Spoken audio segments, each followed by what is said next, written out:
All right, identify and clearly define those target skills.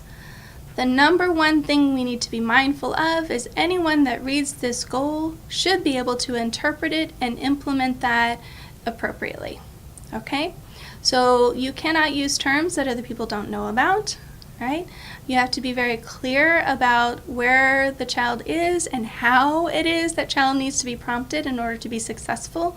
We not only want this to be consistent across anyone that would implement this goal with someone, but we also want it to be doable by anyone that sees the goal. You may not always be the one that's in your classroom with that student. There may be a substitute. There may be paraprofessionals. The child may move mid-year.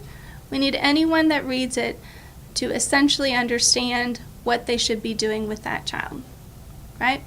One way to think about this is go back to when we were writing summary and competing statements. I think that was just discussed in one of your previous sections today. So think about the summary and competing statements and clearly defining that behavior or that particular skill so that anyone could interpret it. That also means we have to use objective terms. Subjective terms are not helpful because they're too subjective. Anyone can shift up slightly what they think that means, interpret it differently. So our next slide will talk a little bit about terms that tend to get used but really are not terribly objective in nature. And finally, my biggest number one pet peeve in writing goals and SMART goals is your goal needs to write what skill you're trying to teach the child.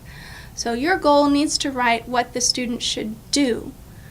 You do not write a goal about what you want the student to reduce or stop doing, right? You have got to write the goal about what replacement behavior, what is it you're going to teach them to do instead.